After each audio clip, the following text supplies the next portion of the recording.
말씀의 은혜와 축복의 말씀 되기를 바랍니다. 2차 세계대전 때 유대인들이 여러분 나치 수용소로 다 끌려갔습니다. 끌려가서 부모님은 하루아침에 사라지고 형제들도 끌려갔다가 돌아오지를 않습니다.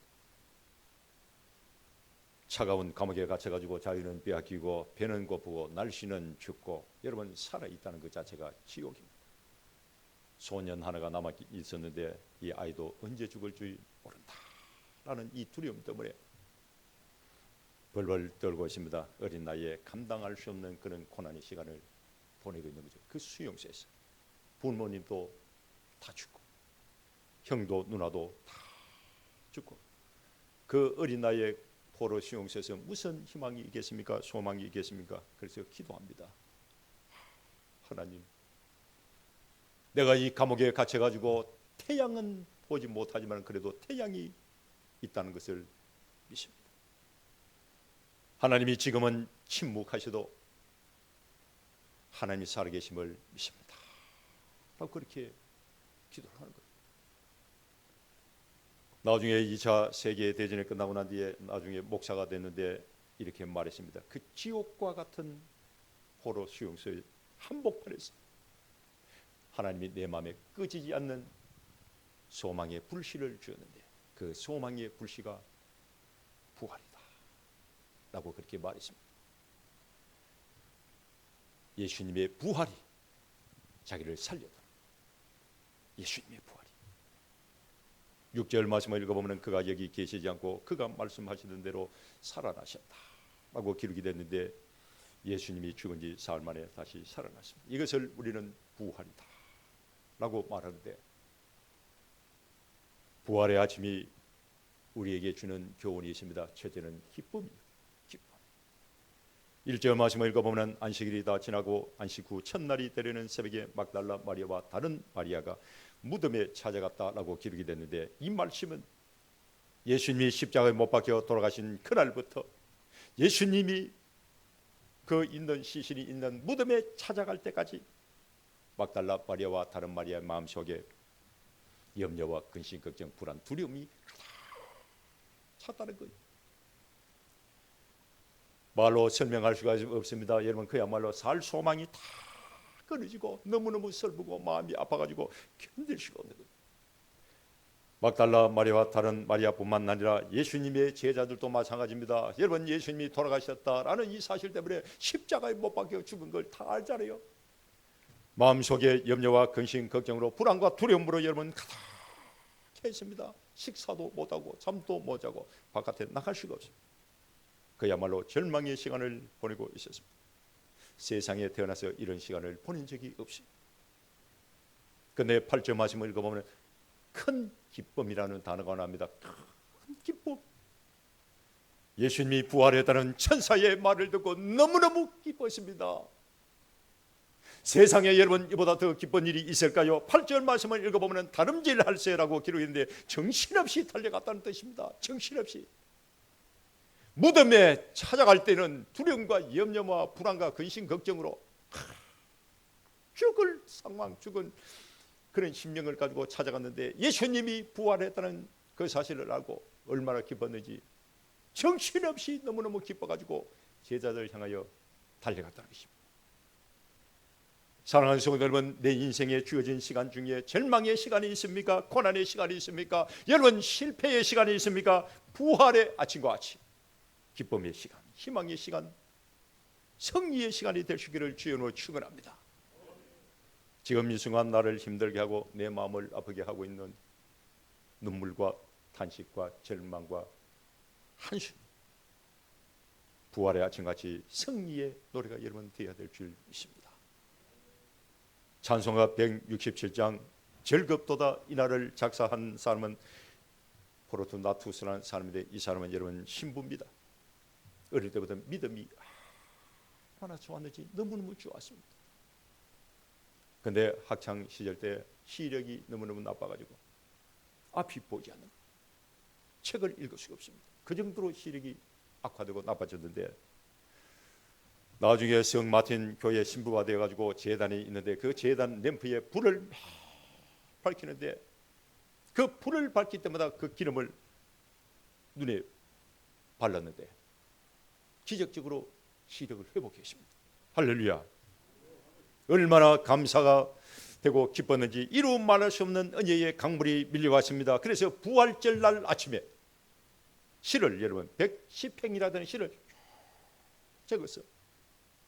프랑스 낭테에 있는 페리스 감독에게 보냈는데 그 시절 구절 가운데에 추려가지고 윌리엄 헤버갈이 작곡을 한 찬송가 167절. 가사를 보면은 즐겁도다 이날 세세의 할 말 사망 권세 깨고 하늘이 열렸네. 죽은 자가 다시 살아나와서 생명의 주 예수 찬송하도다. 즐겁도다 이날 세세의 할 말 사망 권세 깨뜨리고 승리하셨다. 포르투나투스가 절망의 시간, 고난의 시간, 눈물의 시간을 보내고 승리한 거죠. 예수님의 부활이 사망 권세를 깨뜨리고 승리하셨다 라고 그렇게 시를 적었고,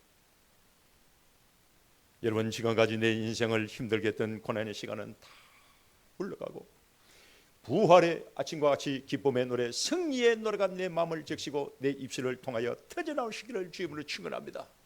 우리가 이 세상 살아갈 때에 수고하고 무거운 짐을 짊어지고 비틀거리는 그 발걸음이 부활의 아침과 같이 막달라 마리가 마음속에 있던 그 염려와 근심 걱정 불안과 두려움이 다 떠나가고 기쁨이 되고 희망이 되고 평안이 되고 승리가 여러분 되어야 될 줄 믿습니다.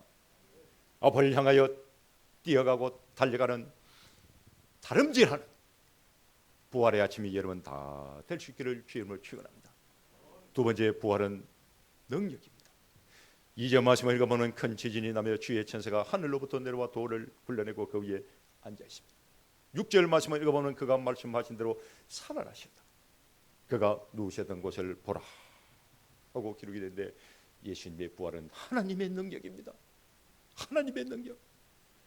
여러분 이 세상에는 흑암이 가득한 터널이 많이 있습니다. 절망이라는 터널이 있습니다. 두려움이라는 터널이 있습니다. 염려와 근심 걱정이라는 터널이 많이 있습니다. 죽음이라는 터널이 있습니다. 이 터널 속에 갇혀 있으면 내 삶이 너무너무 힘들고 내 인생은 무너집니다. 그런데 터널 밖에는 생명의 빛이 있습니다. 밝은 태양이 있습니다. 십자가의 죽음이 흑암이 가득한 터널과 같다면 부활의 아침은 밝은 태양과 같습니다. 때로는 우리가 살아갈 때에 하나님의 응답이 없고 내 인생이 무너질 것처럼 느껴질 때가 너무너무 많이 있습니다. 그러나 하나님은 침묵 속에서도 일을 하고 계십니다. 예수님도 사망의 권세에 갇혀 있었지만 하나님의 능력으로 다시 살아났습니다. 예수님이 부활하시기 때문에 죽은 자의 첫 열매가 되셨고, 예수님이 부활하시기 때문에 죄인이 의인이 되고, 예수님이 부활하시기 때문에 영적으로 죽었던 자가 다시 살아나고, 예수님이 부활하시기 때문에 패배자가 승리자가 됐고, 고통에 신음하는 자가 기쁨이 충만한 자가 됐고, 사망의 권세가 깨어지고 영생의 길이 열린 것입니다. 세상이 여러분 아무리 어렵고 힘이 든다 할지라도 하나님이 나와 함께 하시고 하나님이 나를 붙들어 주시고 나를 도와주시면 능치 못할 일이 없습니다. 하나님의 능력이 임하면 내 앞에 가라고 막고 있는 홍해바다는 갈라집니다. 요단강은 갈라집니다. 여리고 성도 무너집니다. 사탄마귀 아무리 힘이 있다 할지라도 발악을 한다 할지라도 하나님이 허락하지 아니하면 아무것도 할 수가 없습니다. 부활이 뭐냐? 하나님의 능력입니다. 사랑하는 성도 여러분, 하나님의 말씀도 능력입니다. 하나님의 은혜도 능력입니다. 하나님의 사랑도 능력입니다. 내 마음속에 하나님의 말씀이 있고 내 마음속에 하나님의 은혜가 임하고 하나님의 사랑으로 충만한 사람은 하나님의 능력을 받은 사람입니다. 능력자입니다. 여러분들, 부활은 구원의 확정입니다. 로마서 4장 25절 말씀을 읽어보면 예수는 우리 범죄 때문에 내 줌이 되었고 또한 우리를 위하여 의롭다 하시기 위하여 살아나셨다라고 기록이 되는데, 예수님은 저와 여러분들을 위하여 다시 살아나야 됩니다. 예수님을 내가 나의 구주로 믿고 제산 받고 성령 받고 거듭난 하나님의 백성들을 위하여 예수님은 다시 부활해야 됩니다. 살아나야 됩니다. 7절 말씀을 읽어보면 천사가 막달라 마리에게 뭐라고 말하냐? 빨리 가서 예수님이 부활하셨다는 이 소식을 제자들에게 전하라고 그렇게 말합니다. 여러분, 왜 예수님의 부활을 제자들에게 빨리 가서 전하라고 여러분 했을까요? 부활은 구원의 확정이기 때문에 그렇습니다. 하나님의 백성들이기 때문에, 예수님의 제자이기 때문에 부활과 관계가 있는 거예요. 예수님이 십자가에 못 박혀 죽임당한 것은 우리의 죄를 위한 희생이었고, 예수님의 부활은 우리의 구원이 확실하다는 하나님의 보증입니다. 갈보리 언덕에 세워진 십자가에서 여러분 끝난 것이 아닙니다. 예수님의 부활을 통하여 우리는 의롭게 됐고, 예수님이 부활하셨다는 믿음으로 말미암아 우리는 하나님의 자녀가 됐고 영원한 생명의 소망을 가질 수 있게 된 것입니다. 사랑하는 성도 여러분, 예수님의 부활을 믿습니까? 예수님의 부활은 하나님의 능력이요, 예수님의 부활은 구원의 확정입니다. 세 번째, 예수님의 부활은 역사적인 사건입니다. 여러분, 예수님의 부활은 소설이 아닙니다. 사람이 지어낸 신화가 아닙니다. 역사적인 사건이에요. 이 말은 예수님이 부활하셨다는 증거가 많다는 뜻입니다. 증거가 많다. 첫째는 예수님의 빈 무덤이 예수님의 부활을 증거합니다. 안식 후 첫날 새벽 미명에 막달라 마리아와 또 다른 마리아가 예수님의 무덤을 찾아갔을 때 얼마나 들고 떨리는 마음으로 여러분 찾아가겠습니까? 염려와 근심 걱정을 꿈고 찾아갔습니다. 그 염려와 근심 걱정이 뭡니까? 바위 속에 안에 예수님 시신이 있습니다. 그 바깥에 여러분 바위로 그 무덤 문을 막아놨는데 이걸 누가 치워줄 것이냐? 로마 군병들이 지키고 있는데 이걸 어떻게 하지? 이런 염려와 근심 걱정을 가지고 갔는데, 도착하자마자 그때 갑자기 지진이 일어나고 주의 천사가 하늘에서 내려왔는데 그 형상이 번개와 같고 눈같이 흰 옷을 입고 있었는데 무덤 입구를 갈아보고 있는 돌을 굴러내고 그 위에 앉아 계십니다. 그런데 예수님의 시신이 없습니다. 분명히 시신이 있어야 됩니다. 십자가에 못 박혀 돌아가셨는데 그 시신이 거기에 있어야 되는데 시신이 없습니다. 여러분, 지금도 사람의 무덤을 훼손하면 처벌을 받지만 2000년 전에도 마찬가지입니다. AD 40년경에 로마 황제 클라우디우스라는 황제가 있는데 내린 명령서가 있습니다. 그 명령서를 보면 사람의 무덤을 훼손하거나 시신을 훔치거나 아니면 무덤의 입구에 막아놓은 그 돌을 치운 사람은 극형으로 다스린다는 포고령이 지금도 남아있어요. 그런 상황에서 누가 여러분 예수님 무덤을 지키고 있는 군사들을 죽이고 돌문을 치우고 예수님의 시신을 가지고 갑니까? 그 시신 가지고 가서 뭐 하겠어요? 예수님의 시신을 산 아마포는 여러분 아주 비싼 물건입니다. 도둑놈들이 와가지고 시신 훔쳐갈 때에 그 아마포를 왜 그냥 두고 나갑니까? 강도 와가지고 물건을 훔쳐갈 때에 왜 수건을 잘 챙겨가지고 접어가지고 있는 그대로 그냥 놔두고 갑니까? 의지를 놓지. 이런 것들을 보았을 때에 예수님의 빈 무덤이 예수님의 부활을 증가합니다. 두 번째는 천사들이 예수님의 부활을 증거합니다. 5절 말씀을 읽어보면 천사가 여자들에게 말하 이르되 너희는 무서워하지 말라. 십자가에 못 박히신 예수를 너희가 찾는 줄을 내가 아노라. 그가 여기 계시지 않고 그가 말씀하신 대로 살아나셨다. 그렇게 천사들이 예수님의 부활을 증거합니다. 누가복음 24장을 보면 또 동일한 말씀들이 나오는데 거기를 읽어보면 두 명의 천사가 나옵니다. 두 명의 천사가 막달라 마리아에게 어찌하여 살아있는 자를 죽은 자 가운데서 찾고 있느냐라고 그렇게 말합니다. 여러분, 모세의 율법을 보면은 반드시 두 명의 증인이 있어야 증거로 채택이 됩니다. 한 사람의 주장은 믿어주지 않습니다. 그래서 예수님을 십자가 못 박아 죽일 때에 산더린 공예에 거짓 증인 두 명을 세워가지고 죽입니다. 예수님의 무덤 속에 있었던 두 명의 천사가 예수님이 부활하셨다라는 것을 증거하고 있습니다. 세 번째는 수많은 목격자들이 예수님의 부활을 증거합니다. 십자가에 못 박혀 돌아가신 예수님은 3일 만에 부활하신 후에 바로 하늘로 승천하지 않고 40일 동안 이 땅에 계시면서 하나님 나라에 대하여 말씀을 전합니다. 그때 이 40일 동안 수많은 사람들이 예수님 부활하셨다는 것을 직접 목격을 하고 대화를 했는데 목격자들이 여러분 있습니다. 9절 말씀을 읽어보면 예수께서 그들을 만나 이르시되 평안하냐 하시거늘 여자들이 나가 그 발을 붙잡고 경배하였다라고 기록인데 예수님의 무덤을 찾아갔던 막달라 마리아가 목격자입니다. 갈릴리 바다에서 고기를 잡던 베드로, 야고보, 요한에게 나타나시는데 또 엠마오로 걸어갈 때에 두 제자에게 나타나십니다. 마가 다락방에서 두려움에 벌벌 떨고 있어 숨어있던 제자들에게 주님 나타나십니다. 의심 많은 제자 도마에게 나타나가지고 손에 보여주면서 못자국을 보여주고 창에 찔린 옆구리를 보여주고 그 다음에 500여 형제들에게 나타나시고 사도 바울에게 나타나시고 마지막 성전할 때에 감난산에 수많은 사람들이 거기에 모여있는데 그 많은 사람들이 예수님 부활하셨다는 그 목격자예요. 성경을 읽어보면 수많은 사람들이 예수님을 보았고 예수님과 대화를 하고 예수님과 함께 음식을 먹었는데 수많은 목격자들이 예수님이 부활하셨다는 이 증인들. 네 번째는 예수님 자신이 부활을 증거하고 있습니다. 10절 말씀을 읽어보면 이제 예수께서 이르시되 무서워하지 말라 가서 내 형제들에게 갈릴리로 가라 거기서 나를 보리라 라고 그렇게 말씀하시는데 예수님 자신이 부활을 증거하고 있습니다. 사랑하는 성도 여러분, 예루살렘에 있는 빈 무덤이 예수님의 부활을 증거하고 하늘에서 내려온 주의 천사가 예수님의 부활을 증거하고 수많은 목격자들이 예수님의 부활을 증거하고 예수님 자신이 부활을 증거하고 있습니다.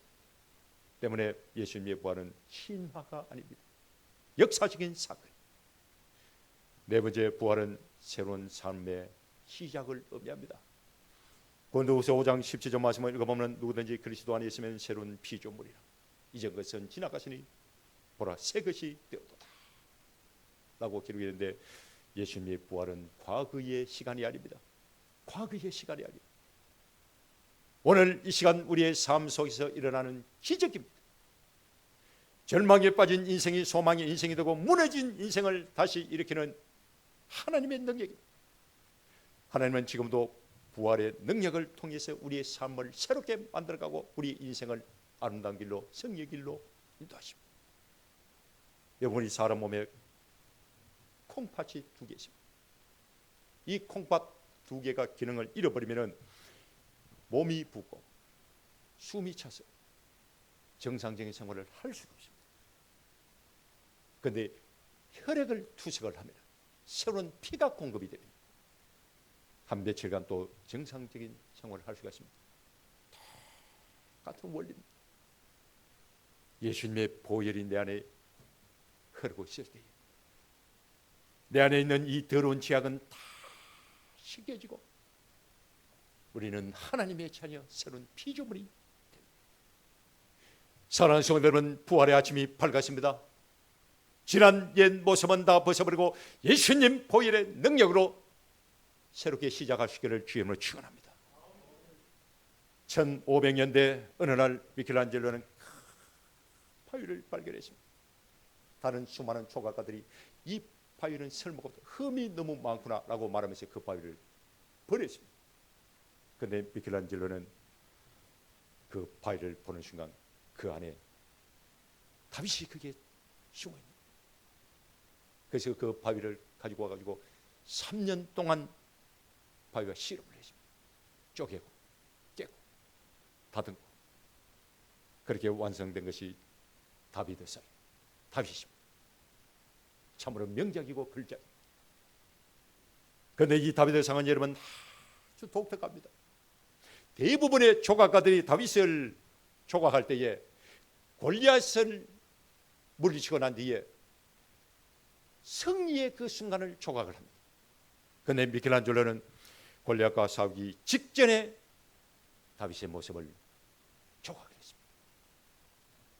다윗의 눈빛을 보면 한 곳에 집중이 되어 있습니다. 그의 근육은 긴장되어 있습니다. 그는 두렵지만 믿음으로 아주 당당하게 서 있습니다. 새로운 삶에 도전하는 모습이 아주 인상적입니다. 다윗은 골리앗과 싸우기 전에 승리를 확신히 했다는 뜻입니다. 싸우기 전에 눈빛은 골리앗 그 한 곳에 집중이 되어 있고 근육은 긴장되어 있고 믿음으로 아주 당당하게 서 있는데 그 서 있는 그 자체만 봐도 이미 승리자의 모습이 그 모습에 그냥 그대로 다 드러납니다. 미켈란젤로가 버려진 바위를 가지고 걸작으로 만들었듯이 저와 여러분들도 마찬가지입니다. 내 안에 많은 상처가 있습니다. 우린 부족합니다. 연약합니다. 흠이 많은 인생들입니다. 그러나 하나님의 손이 닿기만 하면 상처가 많고 흠이 많은 저와 여러분들을 하나님 사랑의 손으로 새 사람으로 만들어줍니다. 새로운 피조물은 여러분 믿음에서부터 시작입니다. 은혜로 다듬어지고 성령 충만으로 완성이 되갑니다. 여러분 예수님을 나의 구주로 믿고 새로운 피조물이 여러분 되십시오. 어떤 화가가 수년 동안 정성을 다해서 아름다운 그림을 하나 완성을 했습니다.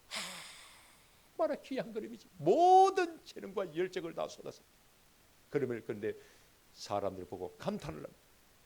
억만금을 줄 테니 팔으라고 그렇게 얘기한 사람이 있습니다. 그러니까 안 팔아요. 수년 동안 시간과 모든 열정과 모든 정성을 다 쏟아가지고 그림을 그렸기 때문에. 근데 그 그림이 어느 날 불이 나가지고 타버렸습니다. 급하게 불을 껐는데 형체를 알아볼 수 없을 정도로 망가진데 화가는 크게 절망했지만 그 찢어진 조각을 가지고 하나 모자이크를 붙이듯이 이어가지고 붙였는데 나중에 보니까 완전히 새로운 작품이 되었습니다. 그 사람들이 보고 뭐라고 말하냐, 이 그림은 전에 그 그림보다 더 깊은 감동이 느껴진다. 그렇게 말을 해요. 상처가 있었기 때문에 더 아름다운 그림이 되었습니다. 더 귀한 그림이 되었습니다. 그때의 화가는 그 말을 들으면서 조용히 웃으며 대답한다. 아닙니다. 이건 나 혼자 만든 게 아닙니다. 예수님께서 나의 부서진 그 조각 그림 하나하나를 다시 붙여줄 수 있도록 은혜를 주시고 함께 그 그림을 붙였기 때문에 지금의 저 그림은 나의 새로운 모습을 의미하고 또 나의 새로운 삶이 어떻게 된다는 것을 가르쳐주는 영적인 그림입니다 라고 그렇게 말합니다. 사랑하는 성도 여러분, 예수님 안에서의 새로운 삶은 내가 이전에 가지고 있었던 상처나 죄나 실패나 절망이나 염려와 두려움이나 이런 모든 것이 다 쓸모없는 것이 아니고 이런 모든 것들이 다 하나님의 손에 의해서 더 깊은 아름다움으로 만들어가고 재탄생한다는 것을 알아야 됩니다. 예수님은 저와 여러분들에게 실패를 보고 실망하는 그걸 보고 우리를 버리거나 외면하거나 실망하지 않습니다.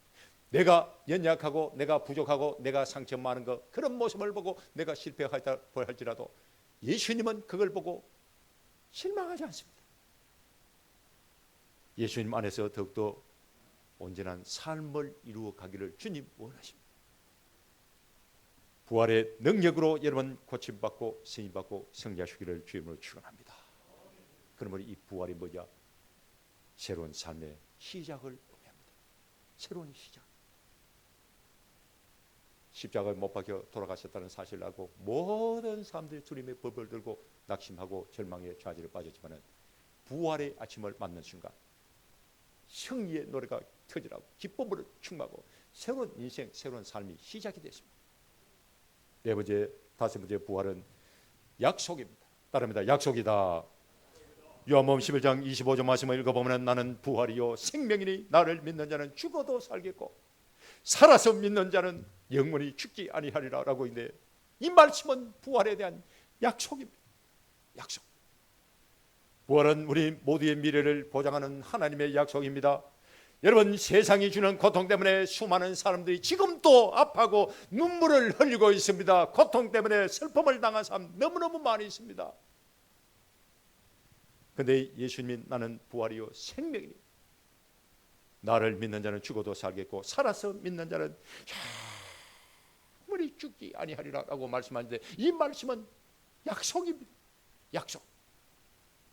예수님의 부활은 2000년 전 과거형 소식이 아닙니다. 지금도 살아계셔서 나와 함께 하시다는 현재의 고백이요 영원히 예수님과 함께 살게 될 것이다 라는 미래에 대한 확신. 세상이 아무리 흐르고 힘들어도 부활의 약속이 그게 믿어지면 나에게 힘이 되고 내 인생이 새로워지고 내 마음에 기쁨이 넘치고 내 인생은 승리의 인생이 여러분 될 줄 믿습니다. 이 부활의 주님 아침이 주는 이 기쁨이 내 인생을 새롭게 하고 나도 할 수 있다는 이런 확신, 믿음을 주는 약속이구나. 이걸 여러분 깨달을 수 있기를 주님을 축원합니다. 안식구 첫날 새벽 미명에 막달라 마리아와 다른 마리아가 예수님의 무덤을 찾아간 것은 예수님 부활하신다는 3번이나 그렇게 말씀을 하셨는데 그 약속의 말씀을 믿었기 때문에 그 믿음을 가지고 찾아간 거예요. 세상 사람들 바라볼 때는 두려움을 가지고 불안한 마음 가지고 염려와 근심 걱정을 가지고 찾아갔다라고 생각할 수가 있지만은 그렇지가 않습니다. 막달라 마리아와 마리아는 예수님 부활하시는 그 믿음 약속의 말씀 붙잡고 갔다. 이걸 알아야 됩니다. 어느 전쟁터에서 있었는데 젊은 병사가 전쟁터에 나갈 때에 자기 부인하고 어린 아들 끌어안고 마지막 기도합니다. 약속을 합니다. 야, 애아들아, 아빠는 꼭 돌아온다. 죽지 않고 돌아온다. 나는 꼭 돌아온다. 반드시 내가 살아서 돌아올 테니까 걱정하지 말라고 그렇게 얘기하고 전쟁 들어갔습니다. 그런데 전쟁이 빨리 끝나지 않고 길어집니다. 전쟁이 치열합니다. 들리는 소식이 아주 안 좋습니다. 가족들도 그가 돌아올 가능성이 없다라고 생각했습니다. 주변의 이웃의 사람들도 이제는 포기하세요. 안 돌아왔습니다. 아마 전사했는 것 같습니다. 그렇게 다 얘기를 하는데 이 어린 아들이 아니야, 아빠는 돌아온다고 나와 약속했어. 반드시 돌아온다고 그렇게 약속을 해서 그렇게 말을 하면서 언덕배기에 올라가지고 매일 거기 올라가서 하루 종일 그 앉아가지고 아버지를 기다리고 있는 거예요. 아빠와 약속한 것을 믿었습니다. 전쟁이 끝난 어느 날 상처를 입고 지친 병사 한 사람이 마당에 들었는데 바로 그 소년의 아버지. 가족들이 여러분 깜짝 놀랐습니다. 주변 이웃에 살고 있는 사람들 깜짝 놀랐습니다. 왜 깜짝 놀랍니까? 죽은 줄 알았으니까. 죽은 줄 알고 있었는데 살아서 돌아오니까 깜짝 놀라는 거예요. 그런데 이 아들은 깜짝 놀라지 않습니다. 왜 놀라지 않습니까? 아버지가 반드시 돌아온다고 믿었는데 당연한 거 아닙니까? 당연한데 왜 놀랍니까? 사랑하는 성도 여러분, 사람의 약속도 지켜질 때 기쁨이 있고 감동이 있습니다. 하나님의 약속도 마찬가지입니다. 하나님의 약속도 하나님 때에 다 이루어졌습니다. 예수님이 이 땅에 오신 것도, 동정녀 탄생도, 십자가의 죽음도, 부활도, 성천도, 재림도 하나님 때에 다 이루어지고 성취됐습니다. 예수님의 부활도 마찬가지입니다. 예수님의 부활도 그냥 죽음을 이기고 이긴 그런 사건이 아닙니다. 하나님께서 저와 여러분들에게 구원하기 위하여 말씀하신 그 약속의 말씀에 대한 성취라는 것을 알아야 됩니다. 사랑하는 성도 여러분, 막달라 마리아처럼 부활의 아침을 체험할 수 있기를 주님을 축원합니다. 하나님이 주시는 기쁨으로 충만하고 하나님의 은혜와 사랑이 넘치고 구원의 확신과 승리가 있고 찬송과 영광이 가득한 부활의 아침이 될 수 있기를 주님을 축원합니다. 예수님의 부활은 기쁨입니다. 예수님의 부활은 역사적인 사건입니다. 예수님의 부활은 하나님의 능력이요 구원의 확정입니다. 예수님의 부활은 새로운 삶의 시작이요 예수님의 부활은 약속입니다. 막달라 마리아와 같이 부활의 아침을 체험할 수 있기를 주의 이름으로 축원합니다. 기도하겠습니다.